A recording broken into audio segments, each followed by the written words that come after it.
What is up, sickos? It is August 7th. I'm Dan from Oregon. Bellator just announced their Grand Prix, and it looks like a strikers versus grapplers matchup. Conor McGregor versus Khabib is official, and GSP tells Submission Radio that he wants the winner. And much, much more news. You guys know what time it is. I'm Dan from Oregon. Let's look into this shit.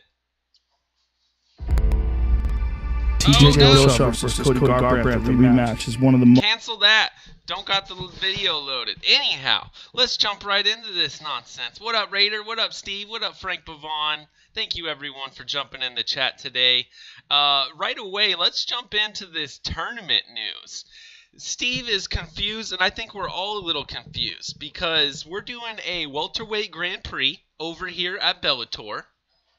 And what we got here is we got the full 8-man bracket built up. It looks like the alternative fight for this is going to be Lorenz Larkin versus Yaroslav Azimov. So as soon as one of these guys gets injured, it is almost guaranteed they're going to slot themselves in on that side. And so starting on the left from the top, we got the rematch, the fight that's going to kick off this whole thing. September 29th on DAZN. Only $9.95 a month. Douglas Lima versus Andrei Kreshkov 3. That's going to be badass. Strikers match there. Right below it, we go to the strikers match number 2. Paul Daly versus MVP. And a few things stand out to me as I look at this. Daly and Fitch on opposite sides of the bracket. Daly's like, I ain't fighting Fitch no matter what. So if these guys both end up making it into the finals, I see Paul Daly saying, I ain't taking that fight. I ain't taking that fight. But anyhow, MVP's finally getting a hard matchup. That is the left side of the bracket taking down the strikers side. On the right side, you got Liam Gracie versus Ed Ruth. Jiu-Jitsu versus wrestling. Love that shit. And then right below it, John Fitch coming off of a huge win streak over there at World Series of Fighting. Just beat up Jake Shields recently. Just beat up Paul Daly recently. So John Fitch chose to be the man who's going to have the title up on the lines. And so not only are you going to get a Rory McDonald John Fitch title fight early next year, but that is part of your welterweight Grand Prix tournament. Kind of crazy. I like it, though. I like it. Maybe Rory and John could have been the alternative bout, or that just happens on the side, and this is your 8-man tournament, but you got to keep the excitement up, so keeping Rory in it, I understand what Scott Coker is doing there. So, yes, the belt is going to be on the line on the quarterfinals, on the semifinals, and on the finals. So, if Rory loses at match 1, John Fitch can lose at match 2, and then maybe it changes hands every time. That would be some crazy shit. More shit to pay for, says Drunk Savage. Yeah, I'm a cord cutter, though, so I'm actually not even paying for Bellator yet. And it would be nice to have a reliable stream. So that's just my 2 cents. $9.95, you're looking at it, you're like, I don't know about all that, man. But, yeah, it'll be twice the price of ESPN. So we'll see how successful it really is. Another question, is there reseeding, says Steve Sparks. Steve, I don't know what reseeding means, but pretty much if Rory's your number 1 and Ed Ruth's your number 8, they're going to face each other in the next round, if that's possible. But definitely, it's grappling versus striking. I love it, to be honest. This is probably the best that it could have been made. Brother Pulse showing up. Dan Flynn. I wish my boy Brennan Ward was in the tournament. And man, maybe there might be more alternates needed. Think of the old Strikeforce Heavyweight Grand Prix. DC was your alternate. Came in, won the whole thing. Starts out in San Jose with all the NorCal crazies. Oh, headed back to the home of Elite XC, home of Strikeforce, home of Scott Coker, San Jose, here we come, San Jose Sharks. The winner of the tourney is rewarded with Dylan Dennis fight. As heard on the Hilwani show. No way. I hope that motherfucker thinks he can slot himself in. Is he really 170s? He looks the same exact size as Conor McGregor. What do we got? Dan Flynn, they need to feed Dennis a wrestler with good striking. Ain't no way that card will run in one show. Says Frank Pavon. Oh, well, this is definitely going to be multiple cards. You can see that this is going to be the first one. Hopefully we get boom, boom, boom, and then start off with the semifinals right away. So if that one's next, I want Paul Daly and MVP in October or November. So you need to work that freaking London card right away. Let me know if you guys know of a Bellator London card that's already scheduled. Dennis fought at a 175's catch weight. Oh, not cutting weight out there, I see. If I was Bellator welterweight, I'd stay on weight. Those fights are happening in case someone pulls out. 100% Dan Flynn. Totally with you. Like soccer and football. Well, they didn't really seed it. This is striking versus grappling. They kept John Fitch and Paul Daly on the complete other sides. Whoever MVP, if MVP wins, he's got to take on Lima and Kreshkov. That ain't going to be fucking easy. But that could be a much better matchup for him to get himself into the tournament opposed to, let's say, Ed Ruth or Liam Gracie. So, honestly, I like the... I love it, to be honest. I love the matchups that we got here. So, DAZN and Bellator bringing it hard. Getting ready for that tournament. I'm excited, man. We'll be DAZN and chilling.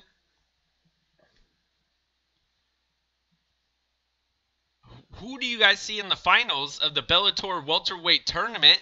Rory McDonald wants to know, and I want to know who's making it through the strikers gauntlet and the grappling gauntlet. Let me know in the chat who you foresee to be the finals matchup. With that graphic, they present it like a normal running bracket, though. Oh, yes. Yeah, Steve. Steve is definitely a normally running bracket. The winner of Rory and Fitch is going to face Gracie and Ed Ruth. And they advance to the grapplers quarter or semifinal. And then the winner of MVP Daly is going to face Kreshkov and Lima winner. Not foreseeing any type of injury or whatever. I got Rory running it.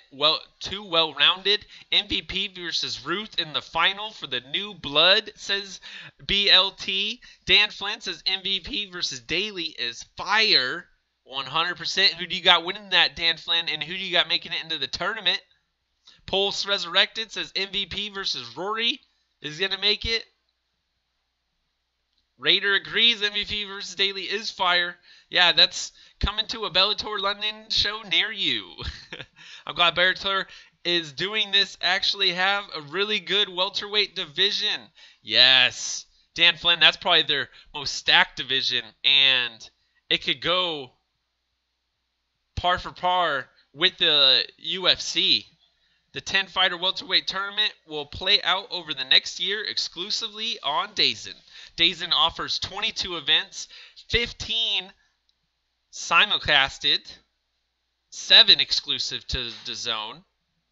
Okay, so 15 were on Paramount and DAZN. See, I love that. I love that. That is the WWE route, that model. You get the TV folk and you get the streaming folk that way.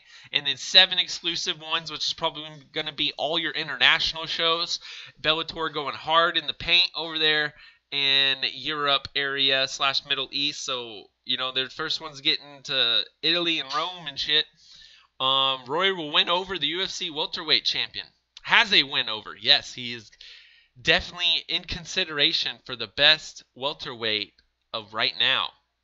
Is it GSP who wants to cut to 155? Is it Rory? Is it your welterweight 2017 champion in Woodley? Or is it your 2018 champion in Colby Covington? I will watch the zone while I'm dazing at the day in. There's Steve Sparks for you. Who's going to win it? Asked Rory. And all this other news is just crazy. I'll get to it as I can. If you guys weren't there, we already did the press conference reaction. So if you missed that, click on the card. I'll put it up over there. And yeah. But damn. Drake dropping some knowledge here with a sighting over here.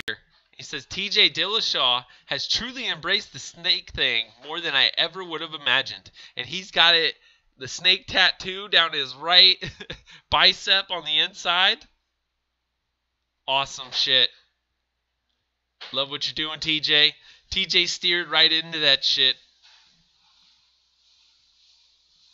You want to call me the snake in the grass? I'll become the best bantamweight. Snake on the grass, your ass. In other news, via MMA Insider, Powerful Izzy, Jesus has sacrificed himself so we could get Khabib Nurmagomedov versus Conor McGregor. Oh, shit. Look at this photo right here. Let's go internet close. Powerful Michael Chiesa doing the damn thing. Stay away from Conor. Stay away from 299, Chiesa. That shit was funny. That's right here. Chunk Savage loving it as well. And so, Sharmat Karsandu brought this to us. GSP joined Casper and, oh man, I'm forgetting the other names, gentlemen, right now. And the guys from Submission Radio, and they had a nice long interview. We're here with GSP ahead of the big tour coming down here to Australia, Melbourne, Sydney, Brisbane. When are you coming back? As soon as November, maybe that December Toronto card he was eyeing as well, or who knows. Who would you like? The winner of Conor versus Khabib. Who do you think wins? I think Khabib gets it done. Khabib's bigger than me. That's what GSP said. What do you think of Nate Diaz? They offered me Nate in September, but honestly, Nate doesn't interest me. People might think I'm bullying. I want to work on my legacy. Shit like that is everything that GSP had to say. And he wants the winner. Conor versus Habibi. What do you guys think of that? Is that what you want to see? GSP is managed by CAA. That's right up Endeavor's pipeline, though. Let's get GSP in there. I don't give a fuck about GSP at this point, says Dan Flynn. GSP be 38 when he fights, says Frank Pavon. And, also, last thing. He's not going to fight when he's 40. He's going to retire. So he's going the DC route. He's claiming retireship before he reaches 40. Do you guys want to see GSP at 165s versus Colby? He's got his stocks running pretty high right now with that, oh, I got it somewhere in here. Where's it gonna be? Freaking, what's his name? Colby Covington going on the Ariel Helwani show, rocking the MAGA hat. Oh, we'll get to it. We'll get to it. If Conor wins, then he fights Conor, says BLT. Conor's the A side, Khabib's the B side at best. I think Dana is too stubborn to create the 165s division. Dan Flynn, maybe you're right, or maybe we're just waiting around for the ESPN deal and the beginning of the new year to really get crazy and get excited. And in my mind, if I'm working against Bellator, it's the easiest, simplest, greatest way to steal all the shine from the Bellator Welterweight Grand Prix. Do your own, like, 4-man tournaments. One at 55s, 65s, 75s, or whatever the hell we got there. Uh-oh. Get interrupted during the show. All right, on to more news. We're going to go speed time now. That way we finish up by 10 a.m. or 1 p.m. Pacific time. That way you guys on your lunch break can get the hell out of here. We got the announcement of Nate versus Poirier, but right after, during the press conference, they ran the promo for Conor versus Khabib happening UFC 229, Khabib time. Freaking Diaz storms out of there. So I think Diaz thought he was going to be on the same show as Conor. Now they're trying to slate him up to the New York show, because what is the UFC going to put in New York? How are they going to make it the biggest, baddest card of the year like they love to do? I have no idea. We shall see. But Nate watches that. Nate exits the press conference immediately, goes and does a little scrum with the media. He says, I'm not fighting on that show. Fuck the UFC. Diaz wants attention. He's got 37,000 likes on that shit, Dan Flynn. Very few people in the UFC can garner that many and that much attention. I'm not saying that Twitter means eyeballs, means buys, means your popularity, but take that with what you will. Dana be paying top dollar for Nate. Nate knows his worth. Hell yes, Frank. You gotta love Nate for that reason. Hate him for every other reason that you got. But you gotta love that the man knows his worth and he's gonna go out there and get his money and change the game. When's the last time you knew of a guy not with a belt making $2 million, $3 million guaranteed for a fight with double-digit losses? I would like to know. Not an Overeem did that. Not a Nick Diaz did that. Not a Mark Hunt can do that. Not a Ronda Rousey had a straight-up payday like that disclosed. Changing the fucking game is Nate. And thanks to Conor for making that happen. He said, pay that mofo. And then he won, so you had to pay Nate even more. So that shit got crazy. Other news, Stipe Miocic is going hard trying to get the rematch. Let the results speak. We're not done yet. And then he goes at DC, posts some quote saying if Demetrius Johnson doesn't get an automatic rematch, it's a goddamn travesty. That man was the longest reigning champion. And Stipe's like, yo, what about me, man? Longest reigning UFC champ. No one's ever done as many times as I did. Let the results speak for themselves. Count it. 1, 2, 3, 4-time champ. He wants another crack at the belt. It doesn't look like any light heavyweight is going to get the shot. It looks like to me, man, Stipe is running hard at it. Stipe might get that rematch with DC. I really think so. Drunk Savage, I think Nate will probably made that they were promoting Conor vs. Khabib and that they weren't even they're promoting his fight. He's mad that they used Nate's press conference to promote Conor vs. Khabib. Okay. Stipe will still don't get the business. Pay-per-view matters. Stipe deserves it. Frank Bavon, though, Stipe's got Cleveland in the palm of his hand. He's got the freaking blue-collar crowd in the palm of his hands. The people that tune in to watch Free on Fox, the ones that have been dwindling in viewership, Stipe's got those fools, man. Stipe don't need to talk. He just goes in there, talks with them hangs, man. Honestly, man, the crowd, the pro-Trump, the pro-MAGA crowd that all the media likes to talk about. Oh, it's really big in the UFC. Yeah, you fucking liberal mofos keep ruining it. Well, Stipe's got those people, man. We're going lightning fire. Stewie, thank you. Here's King Colby. Coming on Ariel, coming on the Hawani show, dropping all the facts that I've all stated to all of you guys. I'm the real champ. I call it 2018 champ. Woodley and Till are fighting for my belt, fighting for the #1 contendership at my fight. Who's the real champ in that case? Colby. He's got the real gold. And he says he can be ready come November or December. Brought the belt to the White House, went straight to the Hawani show to talk all about it. Powerful shit. Think I had something else to say, but I totally forgot it. Oh, he gets next. UFC Lincoln lineup, not changed yet. Some guy. Oh, yeah. So we got the lineup here. And Big Marcel with a nice freaking observation here. There has not been a flyweight fight that wasn't a title, or besides that one title fight in a main card in all of 2018. You can't have a division that you don't build up, UFC. So, powerful observation there. Go check out the lineup. James Krause is headlining your FS2 prelims.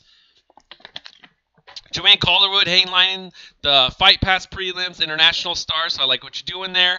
And Michael Johnson and Andre Fili will be your co-main event. Angela Hill, on your featured bout. James Vick, Justin Gaethje as the main event. Mac and Cheeseburg. Colby's the people's champ. Oh, he said he's the people's champ as well. Here is a picture of the Olympic Stadium in Moscow. The UFC is only going to be taking up half of this thing when they go there. Tomorrow, 3 participants of UFC Moscow. Alexei Olenek, Andrei Arlovsky, and Peter Young were all in attendance. Where was Nikita Krylov, man? What the hell? That's a travesty. Should have had the FNG champion out over here. But powerful stuff happened yesterday morning. Here's a photo. The boa constrictor. And young Peter Young getting the love, man. The ACB standout getting some loves. I love seeing that shit. And you would... What if someone told you, did you know that Mamed Khalidov had a fight a few days ago? Everything took place behind closed doors and without the public? That might have happened. Mamed Khalidov, who lost to Narkin on KSW 42 in the super fight, middleweight champ versus light heavyweight champ, one of the fights of the year. It's got to be up there. And freaking they go at it. He was bringing it to Narkun and then freaking ended up losing. He gives up the middleweight strap, says, go have yourself a 4-man kumite. I want the champ again. I want the rematch. But this dude just fought. This dude just got, beat the rust off a little bit. Took on a can. We had no idea it freaking happened. 44 likes, couple of retweets, and getting retweets from some powerful people, man. There might be something to this. I tweeted over to Jack Slack. We'll see what gets made of this. Man, we're going to have to fire through this shit. Get the hell out of here. Risen 12, fight order is confirmed. Freaking Kato is going to be on this card. King Ringa's on the card. Hatsu Hioki on the card. Lots of names. Lots of kickboxing bouches. Lots of kickboxing matches. Stay tuned for that. Matt Brown has left Team Elevation in Denver and headed back to Ohio, where he will open up his own academy, back to his own training ground or stomping grounds, where he cut his teeth. So Matt Brown left Team Elevation. Straight Fire got a match added. Edward Vartanian versus, holy fuck, I'm not even going to try and pronounce it, ACB 90 matchup in Moscow, though. So ACB coming strong. Samurai Mark Hunt. BLT, good spotting there. I forgot all about that. You got to tune in to Risen for Samurai Mark Hunt. Go to fight.tv.com or fight.tv. Go order it now. Get a couple dollars off. Use my promo code M5D6YNK. Get yourselves 15% off. Lena Landsberg will fight Yana Kutsakaya. UFC 229 in Las Vegas. Why was this not added to UFC Moscow? I'm kind of pissed that this isn't on the Moscow card. Apparently the Russians hate watching women fight. I don't know if the card's completely freaking full. UFC 229 just needs some fire in it anyways. It's up here, international card. UFC 229 might go up here in our international. Powerful stuff there. I thought Brown retired. What do you mean Travis Brown? Matt Brown. Did I say Travis Brown? Matt Brown. We're all talking about Matt Brown. Sorry, guys. Sergio Pettis will fight Hussein Formiga and UFC 229. There's a couple flyweights got to fight. Andre Sukumtau will fight Gavin Tucker on the Moncton card. Greg Hardy is headlining Dana White's Tuesday Night Contender Series, Week 8. This might be the last week, or potentially there's one more week left. Hardy versus Gordon, Lowry Smith, a couple other ones. Tune in 5 p.m. This evening, 8 p.m. Pacific time. Tune in to Fight Buddies. Go to the MMA holes. Watch along. MMA Insiders, they're a new matchup. Did T-City and Claudia Gadelha hook up? I'm not sure, but we got Claudia Gadelha posting on the Instagram. T-City all over her Instagram as well. Couple of sickos really keeping track there for us. That's what Twitter's for, I guess, right? What do you guys dislike more? I will be rerunning this tweet shortly with other options, but the options were Face the Pain, FS1 Pacing, the fact that Trump saved the UFC back in the day, or Karen Bryant. 34 of you voted. Thank you to everyone who voted. And number one winner, FS1 Pacing with 56%, and Karen Bryant in number 2 with 23%. Those are your winners. MMA Jap jumps in here. FS1 Pacing keeps me from watching UFC lately. Did you notice they took the word champion out of Stipe's Modelo commercial? That's how many times I've seen the fucking thing. I haven't seen it. I have Fox Sports Go, so I don't get all the same commercials, but we get your point there. Sam Tripoli on Twitter. CA County sends hundreds of cease and desist letters and unlicensed cannabis farms. That's it for the MMA today. I'm out of here. Catch you all later. I'm out. Peace.